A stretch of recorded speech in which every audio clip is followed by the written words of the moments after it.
Kevin, thank you very much, ladies and gentlemen. I'm here labouring under a terrible embarrassment. When Kevin and I discussed this lecture with the intimidating title, Great Historical Minds, I thought I should share with you something that will complete that cycle that Kevin was talking about, me back in my old college, me aged in my early 20s, doing research here in the mid-60s, the discoveries that I then made in the chamber accounts of Henry VII, and my lecture was going to be on what Henry VII really did with his money. Serious scholarship. And then your president said, "Oh dear, why don't you do something interesting?" Introduced the word Brexit. I can't imagine where he or she got this terrible, vulgar notion that historians can be populist from, but there we are. So what I'm going to do, I'm going to talk about Henry VIII and the first Brexit, in other words, the Reformation. I'm going to be very pointed about it.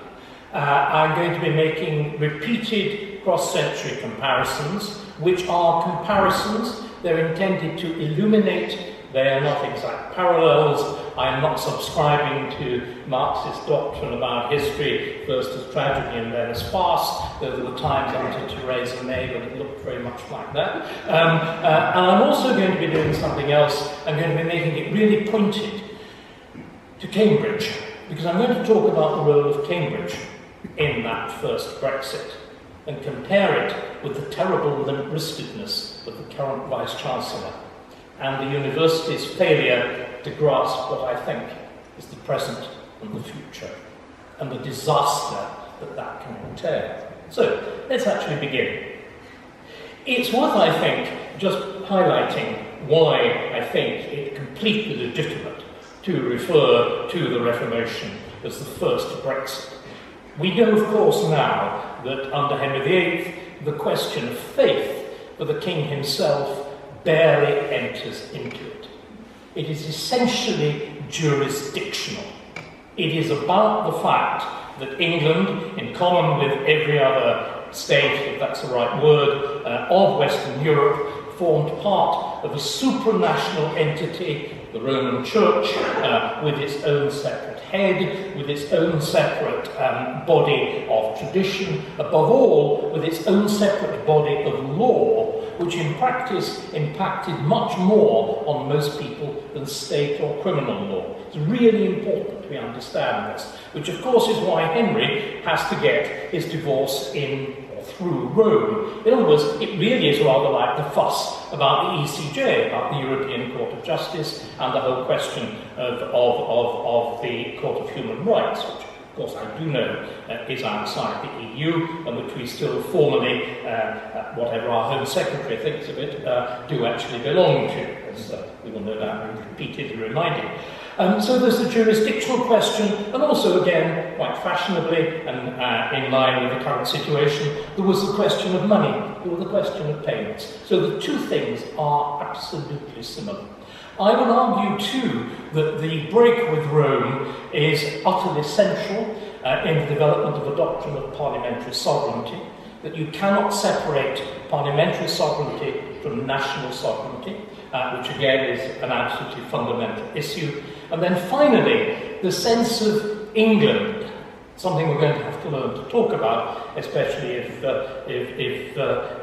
Nicola Sturgeon has her way. We're going to have to learn to talk about England again. England as different and separate, and the Channel is the widest strip of water in the world on which they do things differently and dangerously. The whole of that anti-Roman propaganda, which goes on for 500 years after the Reformation, seems to me to be utterly fundamental in understanding the mentality that led to the Brexit vote. In other words, I do not think the second Brexit would have happened without the first Brexit, and I think the difference between England and Scotland's attitude in these matters is largely due to the very, very different pattern of the Scottish Reformation, I won't, of course, have time to talk about that, but if anybody would like to discuss that, I would be very happy to do so.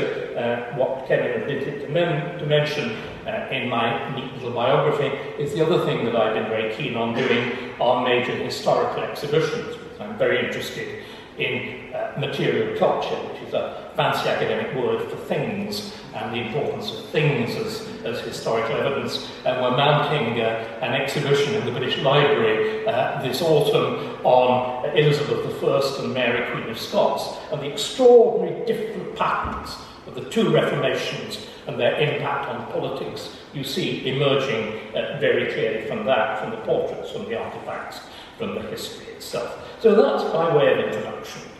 Why does the first Brexit happen? Why does the second Brexit happen? Let's begin with the second Brexit. The second Brexit happens because a trivial, insignificant and about to be forgotten politician, David Cameron, decides as a piece of rather slick, everything about Cameron was slick and also ineffective, the slickness frequently is, and a piece of characteristically slick party political management would be to call a referendum on our membership of the EU, which he was actually totally confident of winning, because he franchised his brain to that political genius, George Osborne, and he knew it was going to be fine. And we all know what happened. In other words, although there's a very long tail back to the Brexit vote, the actual train of events was started by pure chance. Pure chance.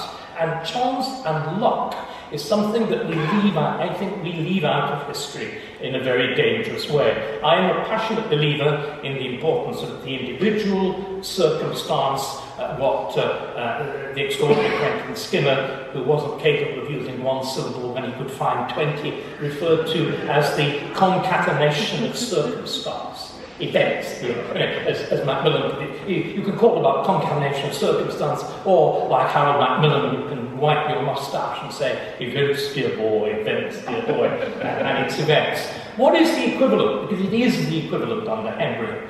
Once upon a time, we thought that the Reformation was a culmination of, as 1066 and all that puts it so brilliantly, England has always been C of E anyway. And it isn't true. The Roman Church in England at the beginning of the 16th century is not on its last legs. Donations to the church are not declining.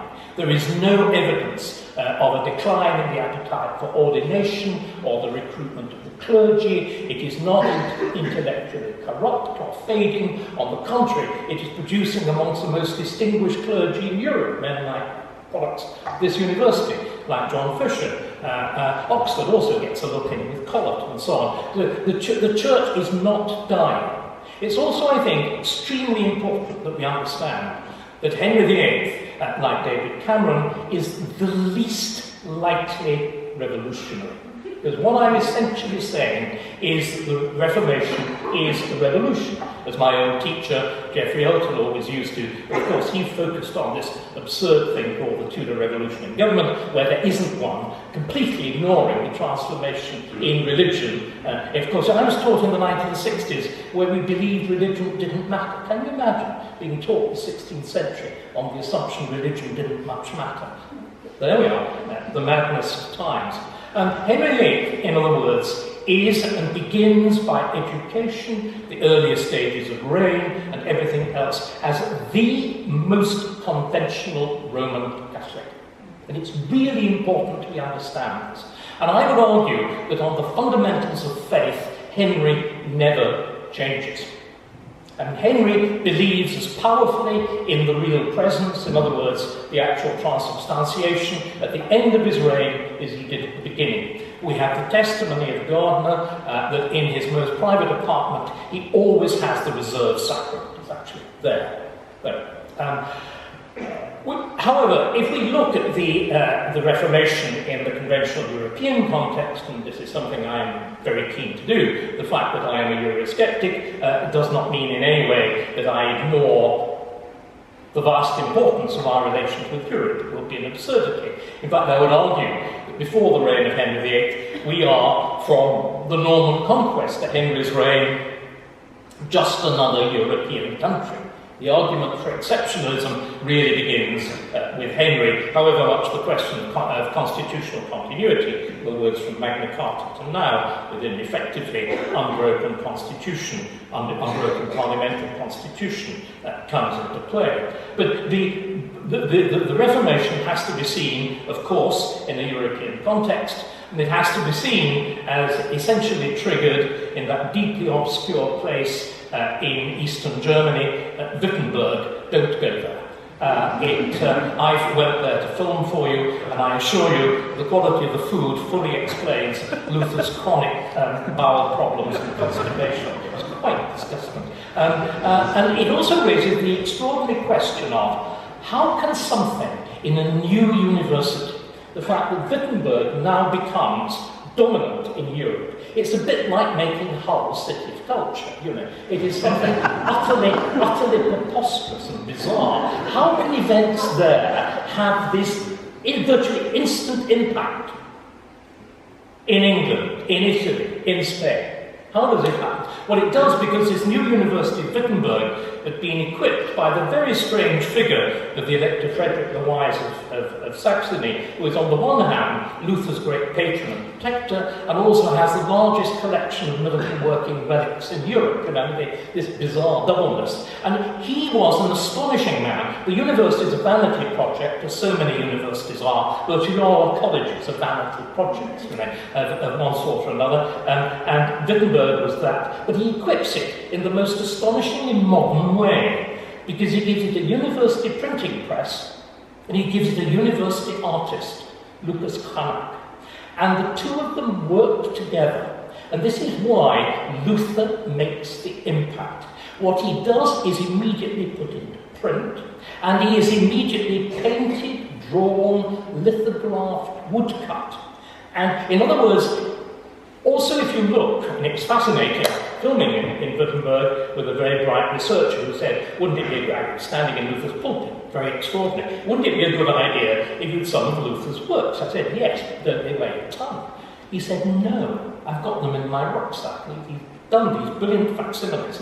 And the great works, you know, the Address to the Nobility of the German Nation, they're pamphlets. They're illustrated. They have banner headlines. They look like the sun. And in other words, these are theological tweets. And this is why it's so staggeringly effective. So Luther is the first, I think he's probably the first person, apart from an emperor or a supreme king. Everybody in Europe knows what he looks like. There is this astonishing impact. Luther also invents printing. I know he doesn't. That's Gutenberg, we all know that. But before Luther, typical print run is at the most 102 copies. With Luther, 1,000, 10,000, 100,000. You totally mass marketize printing, because again, one of the things that's so wonderful about studying the 16th century, it is an age which anticipates our own in terms of both political and media revolution. Printing is still a vastly more impactful media revolution than everything that's going on my iPhone and this thing in front of us here. So Luther then starts it all. I won't go into the details of the theology, but principally it is an attack, and it begins as an attack on the doctrine of the tertiary state in the afterlife. In other words, the invented place called purgatory, between heaven and hell, and totally unbiblical. And the reason purgatory is so important is it's the principal revenue-raising device for the church. It is also the explanation of why Oxford and Cambridge and virtually every other charitable institution of ancient foundation exists. The reason people give money to these colleges in Oxford and Cambridge is to buy their way through purgatory. Because purgatory is, it's the pain, it's the pains for those who have not been terribly bad and therefore are redeemable. The irredeemable, of course, go to hell. The perfect, of whom there are, I think, very few, go straight to heaven. And the rest of us dwell in the, as it were, I know I'm mixing language, the limbo of purgatory. I always say the best way of understanding it, it's a bit like flying Ryanair. It's absolutely hell, but it does come to an end, unlike hell itself. But unlike Ryanair, there is the possibility of turning left. If you're rich, you can go club, or if you're really super rich, you can go first and get through it in absolutely no time at all. So it's, and again, to be serious, it is the thing that I think enables medieval man to be sane. If you imagine every church has over it the doom, the judgment of heaven and hell, your certainty you have sinned by definition. You know, the Bible says, especially the New Testament, love thy neighbour as thyself. Don't you hate most of them on the staircase? You know, be frank about it. You know, and human relations are not simple. I mean, it sets utterly impossible standards, and I think that purgatory was the great humane contribution of the medieval church, in a sense, as it were, to the sanity of the Christian, and the loss of the idea of purgatory, which of course leads to the horrors of fundamentalist Protestantism and predestination, and the vileness of Puritanism and whatever. I know how extraordinarily creative they were, dear me, the amount of human damage they do. So, purgatory then. Luther destroys the intellectual foundations of purgatory by demonstrating that it is fundamentally unbiblical. He then goes on to demonstrate that the Pope's position, the author of all of this, is A, immoral, and B, because the great issue is, if the Pope has got the right to speed people through purgatory, why does he only do it for money? Why doesn't he do it for all Christians? You know, this is very obvious, as it were, pro bono point. And Luther destroys the authenticity of the papal position with these arguments. And again, it's very important we realise that Luther is deliberately founding himself on another book. Not only is he essentially the prophet of the printed word and the preacher of the printed word, he's founding himself on arguably the key book of the early 16th century, which is Erasmus's new translation of the Greek New Testament, which avoids the traditional formulations of the Vulgate translation, and is printed the year before, 1516, largely on the basis of work done here in Cambridge, assisted by Cuthbert Tunstall, and it is, Luther gives it, Erasmus gives it this astonishing title, not the New Testament, but the Novum Instrumentum, the new instrument, the new means. And this notion of back to the sources, the ad fontes, is absolutely fundamental to everything that we will see happening. So that's Luther. What is Henry's reaction to Luther? Henry's reaction to Luther is and remains complete horror and mutual detestation. They hate each other with an absolute passion, and that passion never diminishes. It's really important we understand this. As well as being wrecked by the Cleves marriage, Thomas Cromwell, I'm not sure whether we'll learn this from Mantell or not, but we might, Thomas Cromwell destroys himself by his determination to ally England with the Lutherans, which Henry does not want. Anyway, Henry's reaction then is an astonishing one, and an astonishing one for a king. It goes back again to Henry's formation as a young man, the fact that he has a pretty sophisticated Renaissance-style education with Erasmian Latin, and in fact a supervisor of studies, his Socius Studiorum, his companion of studies, Lord Mountjoy, who'd actually been a pupil of Erasmus himself. So Henry is capable of engaging with theology in Latin on its own terms, and he does. And his response is astonishing, and it's unique in the crowned heads of Europe. He writes against Luther. He writes a book. This is a revolution of books, right? He writes against Luther. And he produces the Assertio Septem Sacramentorum. He doesn't do it entirely by himself, but there's quite a lot of it is himself. He's also got assistance in probably Fisher, and certainly in Thomas More. To have Thomas More as your copy editor ain't bad, you know, and you produce this text, which is actually quite an impressive piece of upper amateur theology. And Luther responds in kind, of course, with a savage attack on the king himself, and the whole ding-dong goes on. But the key thing to understand is Henry is aware and made aware by the man who'd been Erasmus's assistant on the Novum Instrumentum, by Cuthbert Tunstall, who is English envoy to the Diet of Worms, the famous Diet of Worms, where Luther does "Here I stand, I can do no other," and he reports to Henry, just before Luther takes the stand, why he's so dangerous. And he picks all the points that I've been making. He goes into the vernacular. He uses printing. He is popular. He is dangerous. Don't let this happen in England. And what is remarkable is Henry takes that completely to heart, and England remains one of the least affected countries with Lutheranism for most of the next decade. And you have a series of grandiose, English equivalent, rather than amateur one, it's always wet, of a Spanish auto da fe outside St. Paul's, in which Bishop preaches a great sermon. And we're a little bit more humane at this point. We burn books and we just parade heretics around the fire to remind them of what will happen to them next time, and you get one of those in 21, you get another one in 1526. And in between, you get Thomas More. We must never idealise More too much. You get More in between, acting as a brutally efficient Minister of Police, particularly with foreign merchants, particularly with the steelyard. It's so modern. You have night raids. People are bound up against the wall. They're caught just on the point of going to bed. Just the world we understand. And then suddenly everything changes. It all changes in late 1526, and more particularly on the 1st of January 1527. When I'm able to prove, any of you who have read Six Wives, there's an extensive proof there that Henry, and we can discuss it if anybody is sceptical, I can date literally to the day when Henry VIII and Anne Boleyn agreed to marry. It is New Year's Day, 1527. And the world is a bit like Cameron's decision.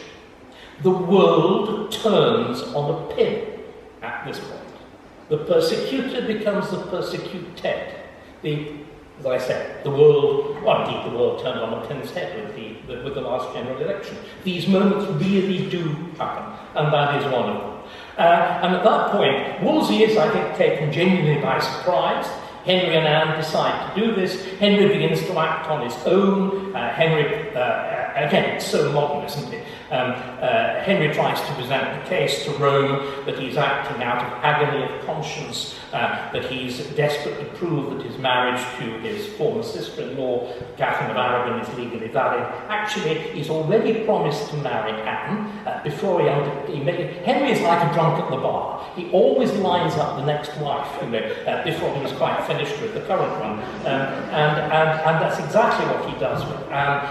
And he sets in motion the process of scrutiny of the first marriage, using a very high-powered team to win the Chapel Royal and the Royal Household.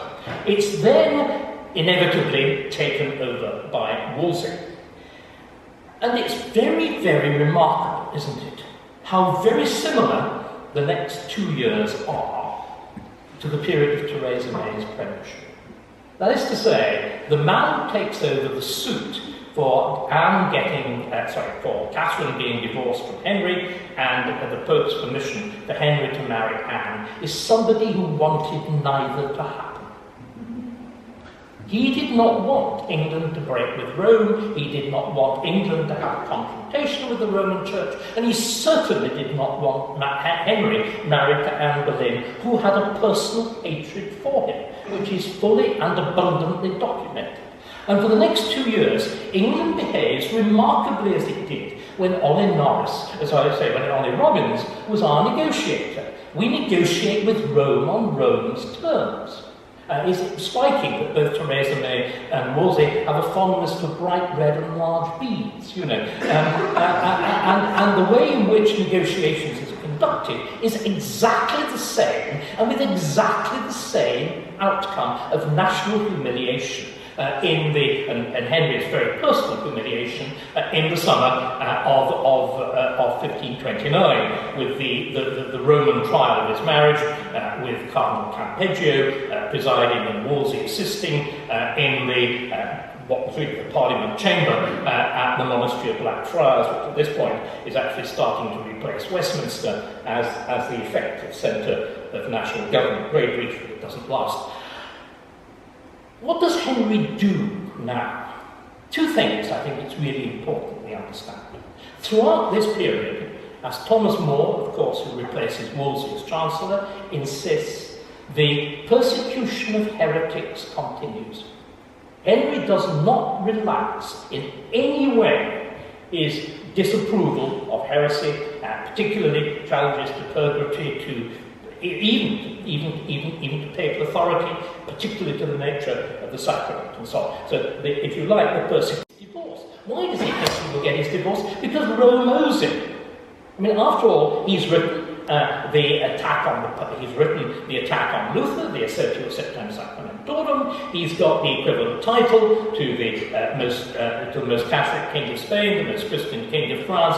He is now Fidei Defensor, defender of the faith, defender of the Catholic faith. Not only that, we all forget, and indeed no historian has really sufficiently emphasized it, Henry's first war against France is a papal war. The English actually fight under the cross keys of Rome. They don't fight under the flag of St. George.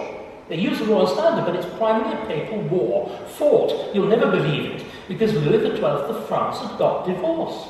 Isn't it shocking, you know? And he'd also broken with Rome. Isn't it disgraceful, you know? And so the young Henry has done all of this. And then he's continued in it to suppress Lutheranism, to have a great cardinal as his first minister. He knows Rome owes him. So it is profoundly shocking when Rome fails to deliver. The person who understood the geopolitics much more effectively than Henry, to his infinite humiliation, is Anne Boleyn. Anne Boleyn is deeply sceptical from the very beginning of Wolsey, rightly, and deeply sceptical that Rome will ever come on side, even more rightly, and especially, of course, after the other great event of 1527, which is the fall of Rome to the rebellious troops of Charles V, which by this point, so much of Lutheranism swept Germany, includes large elements of Lutherans, and the sack of Rome in 1527 makes Alaric the Goth look like a rugby club outing. I mean, it's infinite. You can still see the scorch marks in the Vatican Loggia on the Raphael paintings. And the Pope effectively is Charles V's prisoner from that point, and all the sensible diplomats of Europe recognise that Henry has a single chance of getting a divorce, and that is if the French replace the imperialist Spanish as dominant in Italy, and they never succeed in doing that. Right, so how then, faced with that situation and suddenly confronted with it, as it were, smashed on, as we were last summer, and how does Henry do? What is his Boris moment? Well, Henry's Boris moment bears some resemblance to what actually happened. You obviously have a very violent changing of the guard. What he does essentially, however, is something very striking, which maybe Dominic Cummings represents this. He thinks. And he pauses, and he has research done. And there is this sudden new, very Cummings-like radicalism, which is where Cambridge comes in. Henry sets up a think tank. Henry reforms, believe it or not, the Royal Library.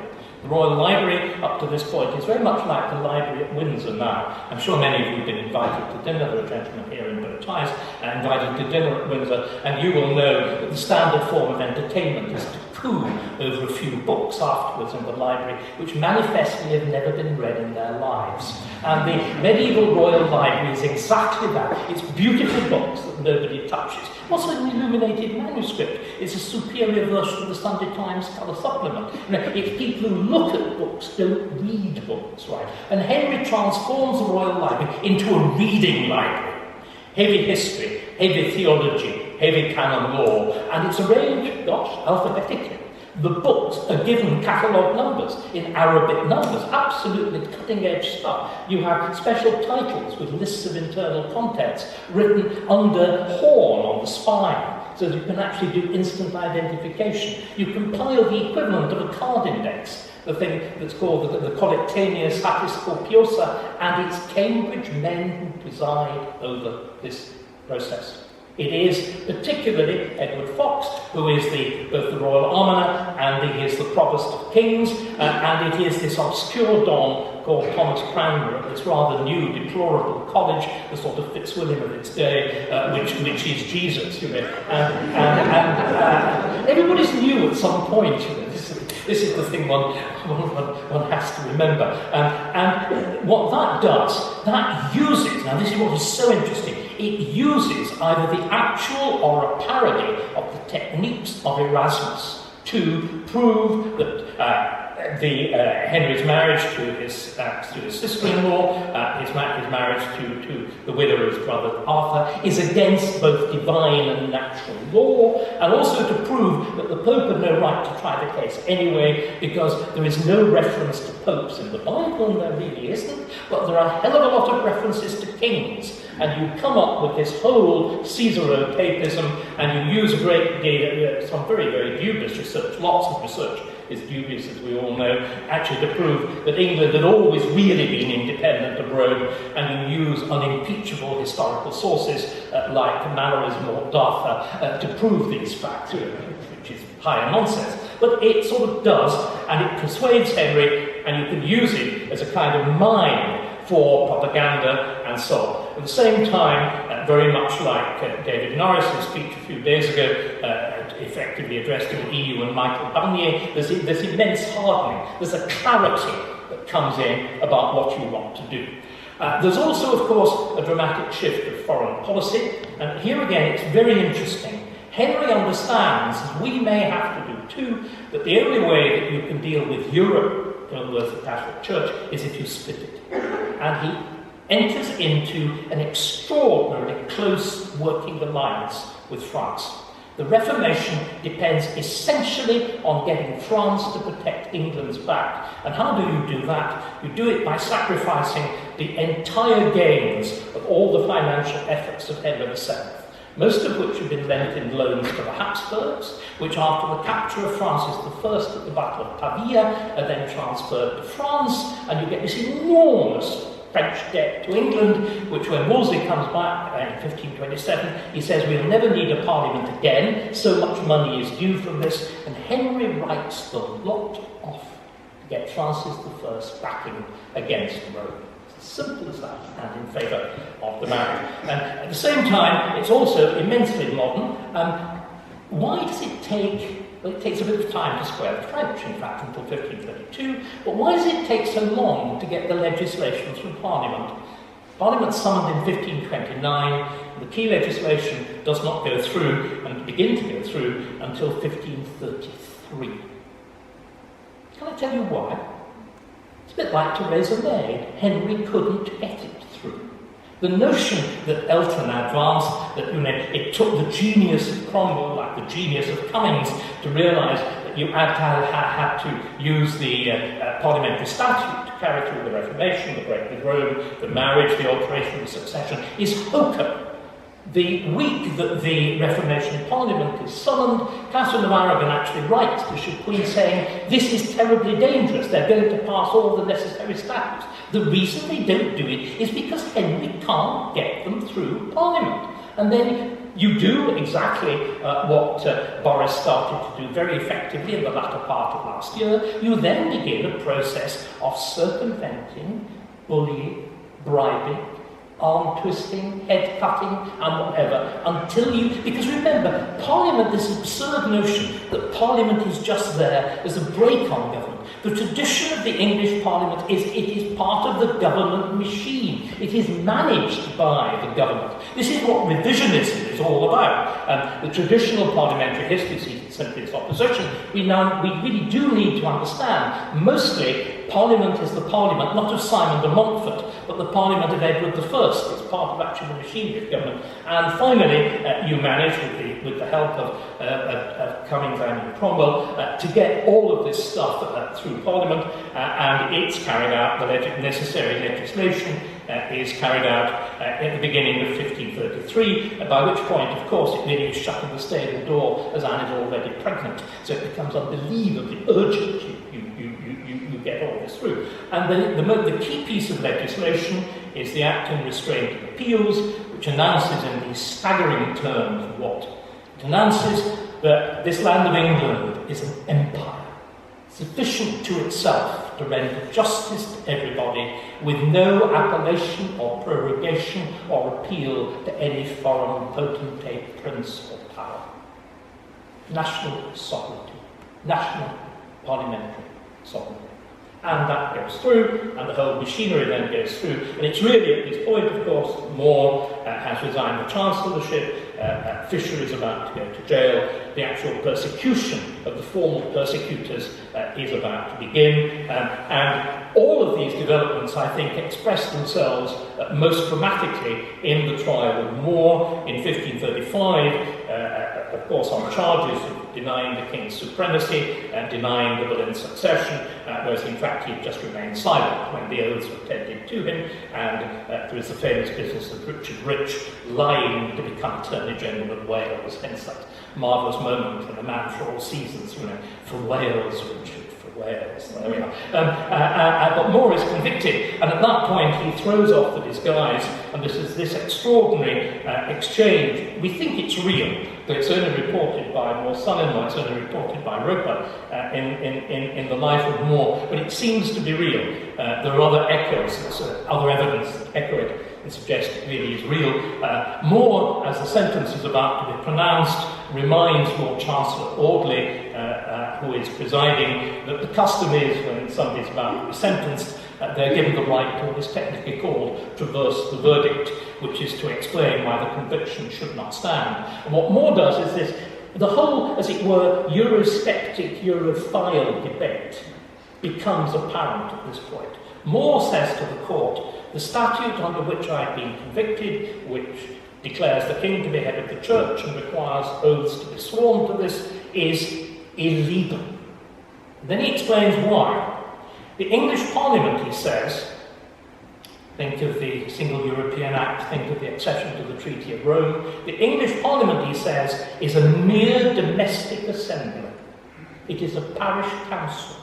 It can no more legislate for Christendom, where there is a universal consent of Christendom, expressed through general councils or faith of the church, that the church has one head, which is the Pope of Rome. It can no more legislate than the part can for the whole. The part cannot legislate for the whole.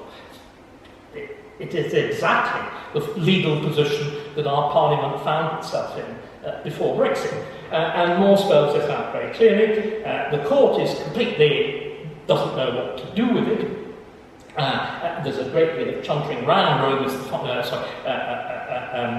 More is the finest lawyer of his day, until finally the debate is cut short by the Lord Chief Justice, who swears as usual oaths. He's not presiding, he's just the legal expert. It's a commission of VIII and the Lord Chief Justice is consulted to give a legal opinion, and he says, well, if it's an act of Parliament, I don't think that the indictment can be illegal, so it's good enough. In other words, damn conscience. This is mere legal positivism. It's the standard view, it's Dicey, it's A.V. Dicey, parliamentary sovereignty. The law of England is what Parliament says it is, and no other body can traverse it. The sentence is passed, and so on. So I think we can then see all of these points that I've been trying to make. I'm emphasising now, as it were, the high politics of the thing. Of course, there is an emphasising too, as it were, the aleatoric, the chance quality of the thing, and so on. It's also, of course, important to emphasise now very quickly the scale of the event, the broadness of the event. It may begin with this really question of one. Let's put it at its simplest. The Reformation happens, and I really am prepared to argue this to the literal point. The Reformation happens because the king falls out of love with one woman and into love with another. Henry is a romantic. One of the most peculiar things about Henry is his upbringing. He has for a 16th century man, he has a totally feminized upbringing, which means he behaves like a modern man. Hence the catastrophic marital record, the number of, just like us, divorces. If you marry for love, it's almost that the marriage won't last. And I speak with much experience. Not of marriage, but of love. So there is that chance quality that we're now dealing with the impact on the most extraordinary scale, the ripping apart of 1,000 years of religious practice and faith, the hideousness of the persecution, but of course also on the, very quickly, monasteries and whatever, but very, very quickly remember, we must never forget this, the astonishing effectiveness of the positive propaganda. Henry reinvents England in the way that the Brexiteers, they're most imaginative, the sort of high intellectual Brexiteers like Daniel Hammond and Douglas Murray sort of imagine a reinvention and reinvigoration. I mean, who knows? With the great pink bouncing baby in Downing Street, it may happen. But it genuinely does happen under Henry. You reinvent the English, at least not actually reinvent English, you reinvent the aspiration English. There is an official version, believe it or not, there's an official text of Chaucer published, with an introduction written to it by the equivalent of the Chancellor of the Exchequer, written by the Treasurer of the Chamber. It's actually at Queen's, most wonderfully, Brian Tuke, and he writes it in characteristic sort of high governmental fashion, whilst he's in a wherry outside Greenwich Palace, waiting for the tide to turn so that he can get up to Westminster. He writes this preface, which for the first time makes the claim that English is a great language, to stand alongside Latin and Greek, and that Chaucer is a poet to stand alongside Virgil and Homer. So you're inventing literally at this moment a classical tradition. And not only are you inventing a classical tradition, you're also inventing the classical forms.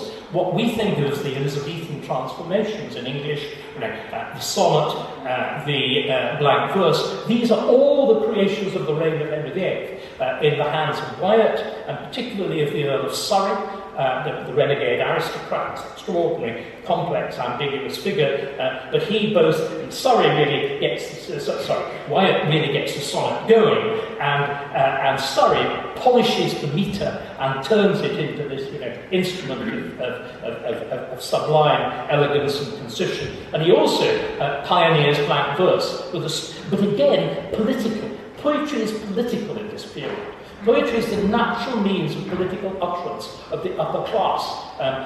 Prose is for vulgar theologians and this kind of thing. Poetry is that essential creative machinery. So you reinvent and transform the English language, you reinvent a comprehension of English history, you stand figures on their head. Becket becomes the villain, King John becomes the hero. It's very, again, Edward, if we remained in the EU, Edward Heath would be a seminal figure in English history. He's now going to go down as an obscure and dangerous footnote and possibly a pederast. I mean, it's how historical reputations invert and shift. So you rewrite history, and above all, you rewrite and redefine England. And here again, as it were, Brexiteers, I suppose I'm one, really need to look back a little bit at what happened. What does England become in the 1530s? It becomes a European pariah. There is the risk of joint invasion from Spain, from the Empire, and from France. And to counter that invasion, about a third of the proceeds of the monasteries are spent on this unbelievably ambitious scheme of fortification. You survey the entire British English coast from Hull, Hull featuring again, and Henry, Kingston upon Hull, the king is Henry, and again Newcastle, which Henry also effectively invents, right the way round East Anglia, round the Medway, round the Thames, round Dover, the whole of the way along the south coast, the Isle of Wight, the Bristol Channel, right the way up to Milford Haven. Every harbour is surveyed. Because remember, we always think that England being an island makes it different. If you actually look at your medieval history, the fact that England is an island makes it invadable. If you do not have a serious navy and you do not have serious naval defences, you are constantly open to invasion. Every dynastic revolution in the Middle Ages is the result of an invasion, including the Tudors. Henry VII is a French puppet when he comes to England. The ships are French, the money's French, the commander at Bosworth is French, the tactics at Bosworth are French, Edward IV is a Burgundian, again, a sort of Burgundian puppet when he returns to England in 1471. But it's Henry who transforms this. We actually have the documents that he used, we have the reports, we have the quasi-maps, we have the sort of semi-planned, semi-3D drawings of all the conflicted coastal sites, often with Henry noting where you put a gun platform, where you put one of those horrible squat little forts, which are, you know, just they have that thuggish quality about them, and they're so well cited. We reuse them for the Napoleonic invasion, or the attempted Napoleonic invasion. We reuse them in the Second World War, and then you also construct a completely new sort of navy, a navy that depends on the heavily armed battleship, the Mary Rose, which of course is so experimental that, like many modern experiments, it sinks, and it goes down in front of the king in 1545 because they put too many guns in, and I think probably the French were unsporting enough to attack after lunch, and the person had drunk a bit too much, so he actually forgets to close the gun ports, and the whole thing takes water and hideously goes down, but preserves horrors in astonishing detail, all still there in Portsmouth, this extraordinary first real heavily armed battleship, pioneer ship of the British Navy. So there is then there's this material, intellectual transformation of England. What about Cambridge? Let's have a final appendix on Cambridge. Well, I mentioned the role of Cambridge men in the Commentarian, that intellectual exercise. I think it's worth thinking again about the nature of this university.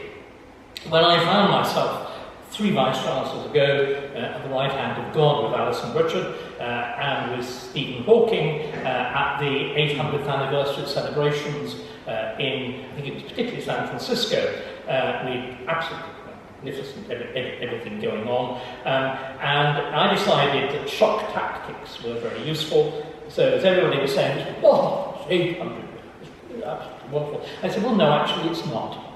For the first 400 years, Cambridge was a place of no importance whatever. It produced East Anglian archdeacons. It is wretchedly poor. Go and look, if you can get yourselves into it, to the senior common room in the old schools. That was the centre of teaching in Cambridge, and it looked like a badly finished East Anglian barn. Go and look at the equivalent of the old schools of Oxford, which are one of the most magnificent examples of domestic perpendicular architecture, with these magnificent pendant fan vaults hanging down. They're the statements of a university which by that point was the equivalent of the Sorbonne. Cambridge is so far behind. It's even more than that, because as part of the catch-up, as I'm sure anybody here from King's, never mind. King's, of course, is arguably the turning point of Cambridge. Why does Henry VI, odd isn't it, the least successful of medieval kings, leaves the biggest impact on modern society with the foundation of King's and, of course, the foundation of Eton? It's pretty good, you know, for somebody who's an absolute wipeout. Anyway, he founds King's, but by the time he dies, and it's really important we realise, he has this vast ambition. If you look at Oxford and Cambridge, they look completely different. Oxford is fundamentally medieval. Cambridge are tiny little streets, or little tiny colleges woven within them. Cambridge are these big spaces, these very, very large college courts, and that's the creation of Henry VI. And how does he create that magnificent lawn of kings? He creates it by knocking Cambridge down. The entire urban centre of Cambridge, a medieval Cambridge, lies under the lawn of King's College. So, and the original High Street is what is now Trinity Lane and Queen's Lane. That was the original High Street of Cambridge. And he, of course, begins the construction of this magnificent chapel, which when he died, and he's bumped off, is the foundations and 2 or 3 bays at the east end. So, in other words, Cambridge is a bomb site. And they misguidedly, again, decided they were also going to pull down Great St Mary's. So the centre of Cambridge in 1490 was a ruin. It's also afflicted with an appalling outbreak of plague and so on. In other words, the great transformation of Cambridge begins with one man. It begins with John Fisher, who becomes lifetime Vice-Chancellor in 1504. But the key thing with Fisher, after a stellar career, he becomes a stellar academic career, early Vice-Chancellor and so on. In fact, it's the first occasion, I think, that the Vice-Chancellor was forced to resign and a new, thrusting, rising academic brought in, and that's Fisher. But the key transformation in Fisher is he becomes the confessor to Lady Margaret Beaufort, the mother of Henry VII. And I can prove this does not happen until very much later, and it's normally thought it doesn't happen until March 1504. And at that point, suddenly Tudor money is thrown at Cambridge. But the key thing is, because of an alliance between, this is what I should have been talking about, because of an alliance between Fisher and the King's new confessor, a man called Stephen Barron, Henry VII is actually brought to Cambridge in 1507. The most extraordinary king, Prince Henry, and Margaret Beaufort herself can actually attend. This astonishing speech is given by Fisher, in which Henry VII is compared with Moses, who is about now to complete the work of Henry VII. And at this point, Henry throws 10, 15, 20,000 pounds. Remember, all royal revenue is 100,000. He throws enough money at King's to enable that building to be finished in 8 years. Look at the Channel Tunnel. Look at HS2. Think of just what it is. So Cambridge is absolutely transformed at this point. Margaret Beaufort has refounded God's house as Christ, and then after her death, very shortly after the accession of Henry VIII, in June immediately after the coronation, in fact, she allegedly died of overeating at the coronation, feasting off a cygnet, in other words, a little swan, and she leaves all her movable goods, which amount again to 10 or 15,000 pounds, to found the College of St. John's. And this is the transformation. It's money. I'm sorry, there's no point in being romantic. We are beggars. Academics are beggars. Scholars have always been beggars. It's very appropriate that the Erasmus scheme is named after Erasmus. He'd do anything for money. He would lick asses in Latin. Wonderful Latin, but that's what he was actually doing. And we suddenly get this vast wall of money descending upon us. But what then happens, remember, look at who these figures are. Fisher is the most serious Catholic theologian of the day. Fisher is the man who most vigorously and brilliantly intellectually resists Henry. Fisher also, because he's a serious politician, is the first resistant actually to talk about resistance, to talk about declaring Henry as error, tyrant, and therefore under the law of God removable. Fisher undoubtedly does that. More doesn't, Fisher does. So, how do we suddenly get on the right side?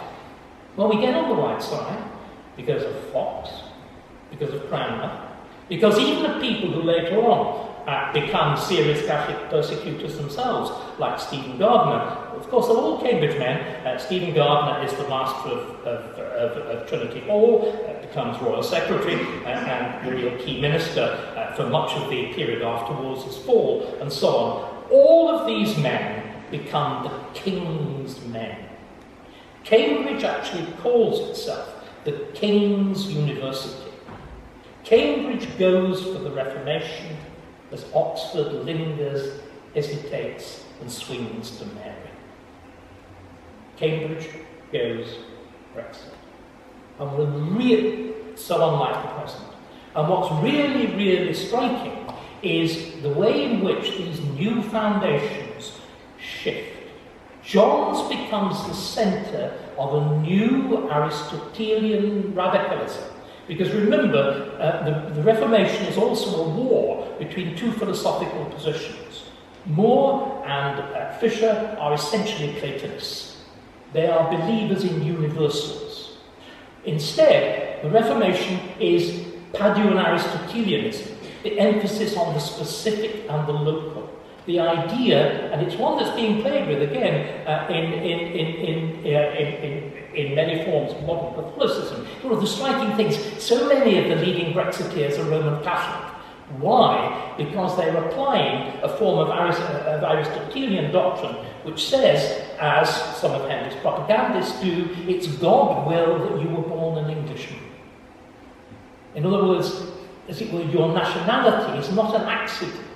It is a direct product of God's will, and therefore, to correspond to that, there is a national church, that the nation is the natural entity, and that the church fulfills itself, is the fulfillment, is the soul, is the driving force of the nation. But that's all the very high-flowing stuff. But the practical stuff is, of course, from this point onwards, there is a total transformation, especially at Cambridge, and especially at St. John's, in who goes there and what they do. What we need to remember is Oxford and Cambridge are essentially, in the Middle Ages, they are clerical. They're essentially to train clergy. A handful of laity go there, but very, very few. Even clergymen often don't, in fact, usually don't study theology, they will study canon law and whatever, because, of course, remember, virtually all the administrators of the medieval monarchy are clergy. All the great offices of state are held by clergymen. The Chancellor, the Secretary, the Privy Seal. The only one of the great offices of state that's lay is the Treasurer. And then this is utterly transformed by the Reformation. The King's Council, up to the Reformation, is more than half ecclesiastical. It sits looking like a medieval parliament, with abbots and bishops and clergy on the king's right hand and laity on the king's left hand. This utterly transforms in the 1530s, and instead you get a council with at most a handful, maybe one or two, sometimes none at all, of ecclesiastics, and you get laymen. And suddenly it's a new sort of layman. It's a layman who is Latinate, has been especially to St. John's College, Cambridge, has read, like William Cecil, whose 500th anniversary we are also celebrating this year, has read Cicero, has read Erasmus, has read the Novum Instrumentum, and believes it, and is the new power of a new kind of political authority in England. All of which begins not under Elizabeth, but under Henry, and is the first Brexit. Thank you.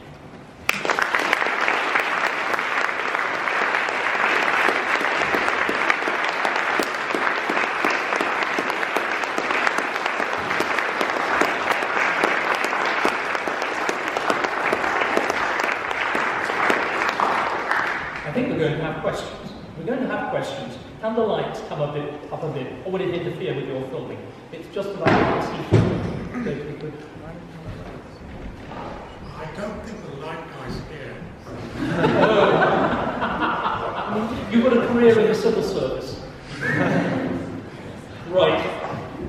Anybody like to fire away? Questions? I can't see you. Did one go forward with that? Yeah, well, just far away. I just can't see. I'm sorry.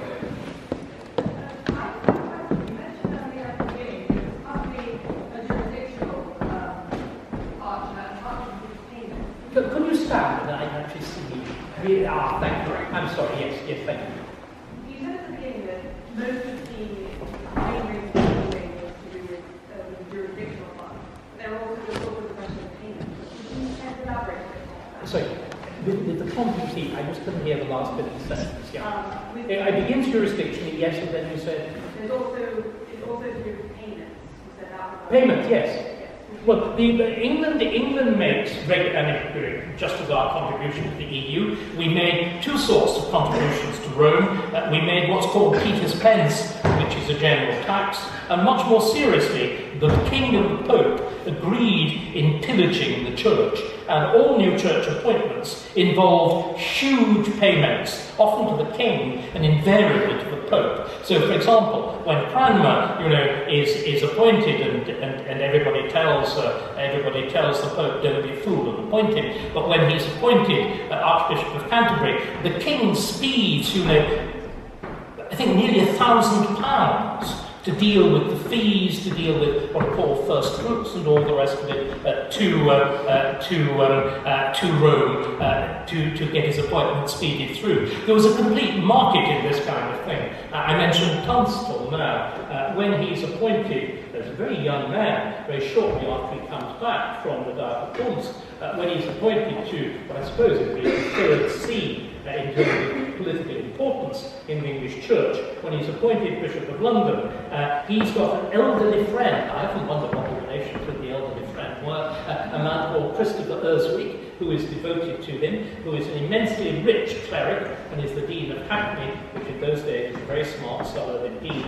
It is Christopher Erswick who raises the finance to buy his bulls. And then when very shortly afterwards the king says, you've been so good as Bishop of London, I'd like to make you Bishop of Durham, you get Erswick, unfortunately, by this point has died, and you get this pathetic letter from Tunstall saying, I've absolutely mortgaged myself to the hilt to buy my bulls from Rome, and I can't possibly do it again for a second diocese until I've looted London sufficiently, to pay off my loan to the Pope. So very significant transfers go over. It must be emphasised that the Church is then taxed infinitely more heavily by him.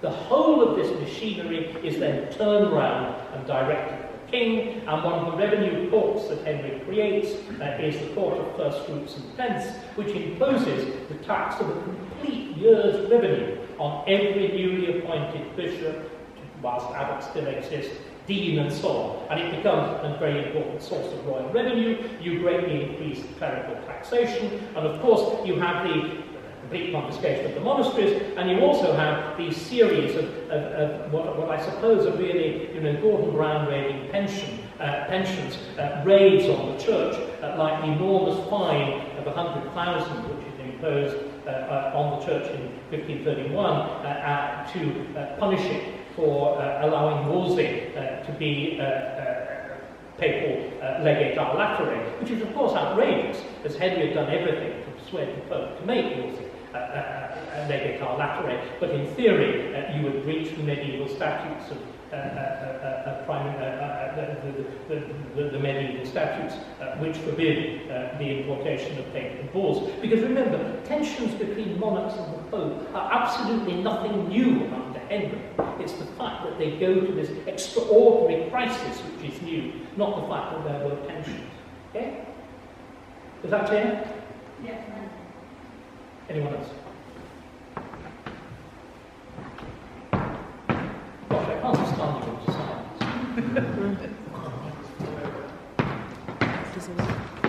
Anyone?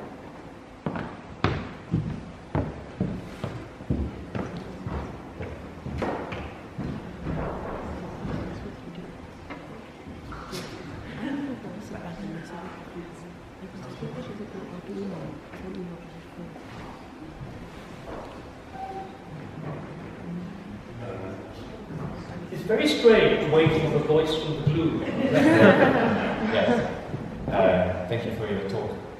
You were saying that there was this kind of connection between Platonism and the kind of Romanists, in a sense, and Aristotelianism and the Reformers. Yeah. Do you think that is something that this kind of view they adopted by convenience?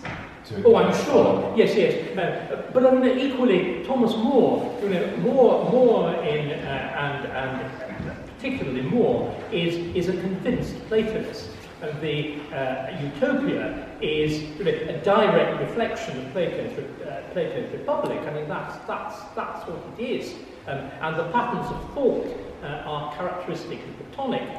Whereas you get people, particularly like Richard Morrison, because again, one of the things that we've forgotten is how much this late 15th century, early 16th century generation of the English intellectual elite, and it's a very serious intellectual elite, so many of them were Italian educated.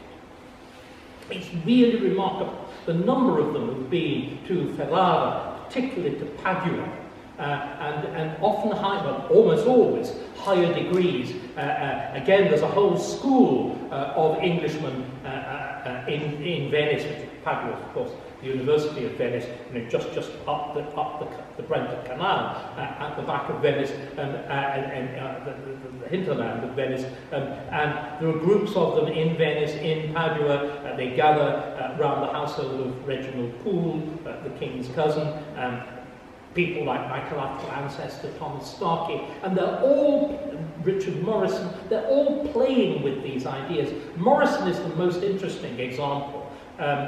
His various propaganda works make explicit play with these ideas that I've been talking about, of specificity, of the importance of time and place, the avoidance of the general. And one of his favourite passages is the great thing that you hear so often at funerals, from the Book of Wisdom. It's a time of war, and a time of peace, a time to make love, and a time to hate, a time to build up, and a time to tear down.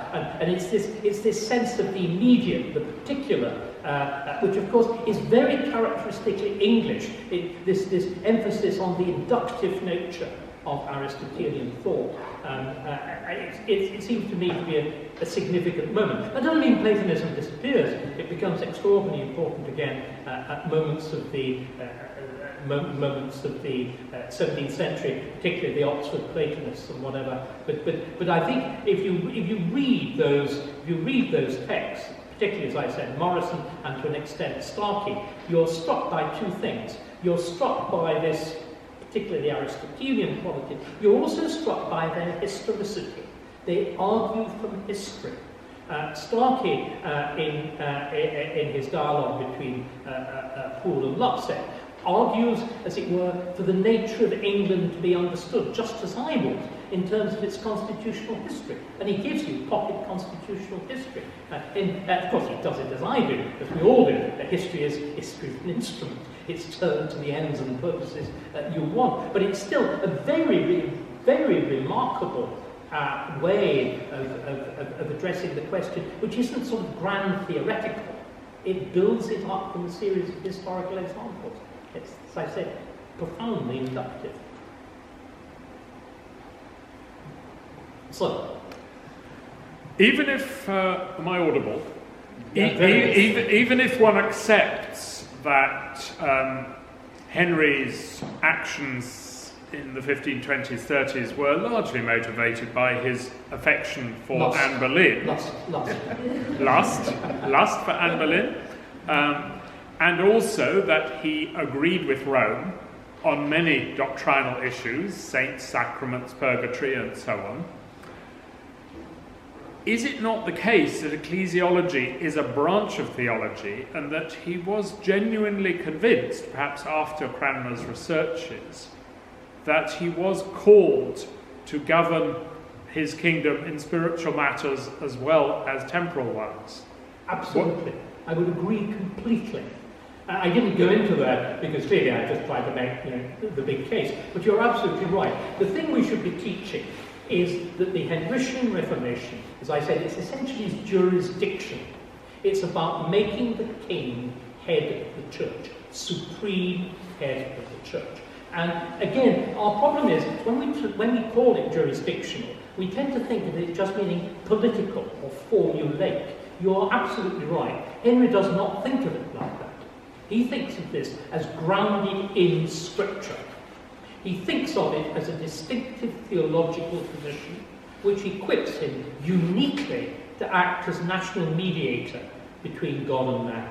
And if you look at what remember, we have a great problem with Henry. Henry, unlike his daughter Elizabeth, or indeed his son Edward, doesn't produce many personal documents.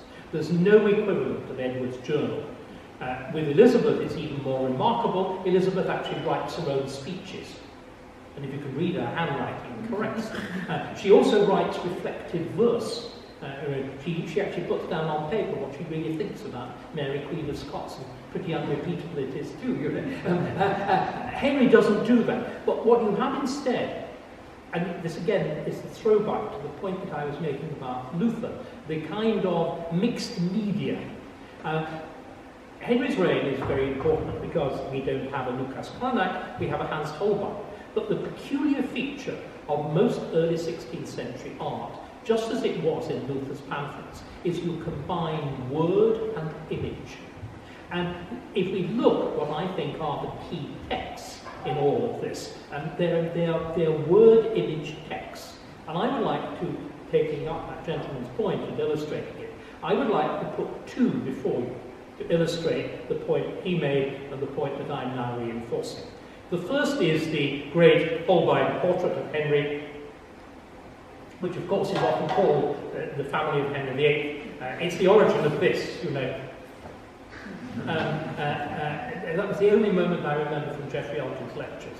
And it's pathetic to me. You threw all these effort into them, and 50 years, 45 years later, that's all you can remember. And there is a wonderful line, Henry VIII is the only king whose shape you remember. Brilliant, absolutely brilliant. But that's Henry. Then on this side, you have the third wife, you have Jane Seymour, because she's just popped Edward. And then behind, looking fatally dead, because they are, you've got his father and his mother. But the important thing about that, which is the classic image, 50% image of Henry, is that there's this huge altar-like panel in the middle with Latin verses inscribed on them, which maybe by Morrison are much more likely, and my friends are serious classicists and can therefore determine whether or not Latin meter is correct, tell me they're bad enough to have been written by Henry himself. And what they are, essentially, is Frank Sinatra in Latin. They say, who is the greatest, my father or myself? And they answer the question, my father is great because he represses civil war, the Wars of the Roses. I am greater because whilst I wielded the sceptre, the power of popes was trodden underfoot, and true religion was restored in England. So Henry sees his essential role. And you see, this is also the classics. There are various means. Do you remember Malvolio? Some are born great, some achieve greatness. How do you achieve greatness? Well, you are great as a conqueror. You are great as a political reformer. You're greatest of all if you're a religious reformer. You know? Hence the reference to Fisher's reference to Henry VII as Moses, who is both political and religious leader of his people. And so Henry is advancing his claim to greatness, and he's absolutely sure he aspired to be known as Henry the Great. It's just like Louis XIV. He wanted to be known as Henry the Great. So put that in your mind. And then the second image, I think, which is equally important, is the title page of the Great Bible of 1539. Well, of course, by this point, you've decided it's actually rather heterodox, but because of the why is the Bible so important in the English Reformation? It's because the king grounds his claims in biblical literalism. This is why the Bible is so absolutely central. So you inscribe the title page, Verbum Dei, the Word of God. That's not what Verbum Dei means at all in the Bible itself. It's Christ, or particularly in St. John's Gospel. That's what it is. But you instead reinterpret it. Very Lutheran also. You interpret it as the Bible. And so, of course, God's got to appear on the title page of his own bloody Bible, doesn't he? But you've never seen such a polite little God. There's a tiny Jesus at the top who is clearly awestruck to meet Henry. Henry is fully robed, and he's been very polite, so he takes his crown off. And God gives the Bible only to Henry. And then the whole of the title page is taken up with this huge image of Henry enthroned. This is an imperial enthronement, you know, the 5 steps up on the throne, canopy, the whole lot. And Henry alone gives the Bible to his clergy on his right hand, the crowner, who all have taken their mitres off to place their symbols of authority before the feet of the supreme head. And to his lay councillors, heading, that's the appropriate word, he's about to lose it, by Cromwell, who've all, of course, taken their bonnets off on the left hand, and they give it to the people, who all cry, God save the King, except for those in the bottom right-hand corner who are in jail. You actually, it's wonderful, on the title page of the Bible, you have a jail to show you what's like if you don't endorse royal policy. It's totally wonderful, you know. So you build in sections. And so you then have this idea as the king is the genuine mediator. Henry shapes religious policy. We know, for example, that in the summer of 1537, when Thomas Cromwell is pushing hardest for the union with the Schmalkaldic League, Henry goes through the theological points. But he doesn't go through them with Cromwell. He summons this man, and he's one really left out of so much. He summons our friend Cuthbert Tunstall, and Tunstall, by this time, now actually Bishop of Durham, comes down and he's entitled the King's Spiritual Counsellor. And here is the man who warned against Luther at the beginning, advising Henry behind Cromwell's back on how to resist, as it were, the blandishments of joining Lutheranism. And Henry decides, and that is that, that's the end of the Lutheran alliance. And if you want just to adduce a final and truly extraordinary document, which is Henry's personal Psalter, which is a thing confected by a French calligrapher and miniaturist at the end of the reign of the 1540s. It's a most magnificent manuscript, and it has got a series of illustrations, and they all show Henry either as David, in other words, the ancestor of Christ, because the Psalms are a king who is musical, so of course you see Henry playing his harp, or Henry reflecting that the fool says in his heart there is no God. He is sitting in his bedchamber reading his Bible, with his, in which David prefigures the sufferings of Christ, who is on his knees in agony in the garden of Gethsemane with Henry VIII. Henry's formal title is Supreme Head of the Church of England and Ireland, only under Christ. That's the title. That's what it means. And I would argue that this is exactly what the royal supremacy does. For every monarch, or however much it's modified under Elizabeth, however much you declare that she is, because she's a woman, and she can't be head, she can only be supreme governor, in practice, every monarch from Henry VIII through to James II sees it as their fundamental task to change the religious practice of the English people. There is a single... This is why I think you get the religious chaos in England for the next 1,500 years, or next 150 years. It's the consequence of the royal supremacy. There is a single extraordinary exception to it, which is James I, who loves the Church of England and hates the Church of Scotland. And you can see why. When he's in Scotland and St Giles, he sits down here, and you've got, George Buchanan or something like that, going, "You silly man." There's ghastly prod sermons that go on for 4.5 hours denouncing human sin. It's a bit like Nicola Sturgeon. And the poor king has to go through that. When he comes to England, where does the king sit in the Chapel Royal? Anybody been to Hampton Court? Yes. Where's the royal pew? In the grand dress circle.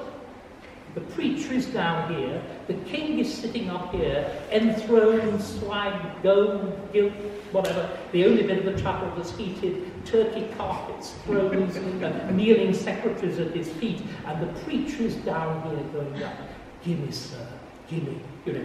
That is what the real royal supremacy means in the English church. And what Henry does, he turns the church essentially into a king-worshipping church. And from this point onwards, the tension within the Church of England is those who put God above the king, and dare I say, those who put the king above God. And that's what so-called Puritanism is about, and all the rest of it. And you see the tension. You remember that first generation, people like Cranmer, genuinely believe in a national church. They genuinely believe that Henry is divinely appointed. His last wife, Catherine Parr, believes she's married to God's anointed. You can see the letters are truly extraordinary. She addresses Henry in the land. She explains her love for Henry in terms of justification by faith. That she's not possibly worthy of his love, but the fact he loves her is just like God receiving the sinful soul because of faith. Her love is like faith. So they actually believe this stuff. But the great, and so long as the king is more or less on the side of Protestantism, and even more so under Edward, you can see there's a perfect synergy between king worship and God worship. The challenge becomes, of course, Mary, when you get a reversal of religious policy. And it's at that point that you suddenly see somebody like Bishop Cranmer never surrenders. Cranmer Cranmer is a martyr, not simply to Protestantism, but to the royal supremacy. He's definitely a martyr. Most others are not. And people, somebody like Bishop Cornet, in his Treatise of Politic Power, actually formulates a serious doctrine of resistance. And the epigraph of the Treatise of Politic Power is, "Put not your trust in princes." But essentially, I really do think that because we spent so much time arguing about Catholic and Protestant and Puritan and this, whatever, I think we exaggerate the importance of the theology in many ways. The key thing is the royal supremacy and the way it's deployed. Until, of course, the problem is obliterated in one sense in 1689, when we were very slow, wicked people, but every so often, as last December, we actually come to our senses, and we did in 1689. You've had this doctrine, the cuius regio, eius religio, where he who controls the state controls the church, and it's led to this extraordinary religious switchback for 150 years, and then at the beginning of 1689, you declare very simply that rather than the people having the religion of the king shall have the religion of the people, which sort of solves the problem. But I think this king worship doesn't go away, and I would argue that particularly, you're a clergyman yourself, forgive me.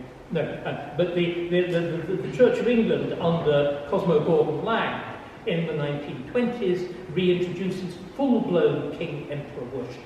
And I think it's at that point that the Church of England becomes English Shinto. So the English worship themselves to the king-emperor. And if you go and look at the windows at Canterbury, well, it's not the windows, in the north transept of Canterbury Cathedral, where you have the great Edward window, the window of Edward IV and his family. Below it, you have the visit of George VI and Queen Elizabeth, we call her the Queen Mother, then Queen Elizabeth and Princess Margaret and Princess Elizabeth. And they look like Justinian and Theodora. It's painted with that same sort of awed, rigid reverence. How are we doing for time? I think for the sake of time, we might have to leave that for questions, but I could, of course, give Professor Starkey a very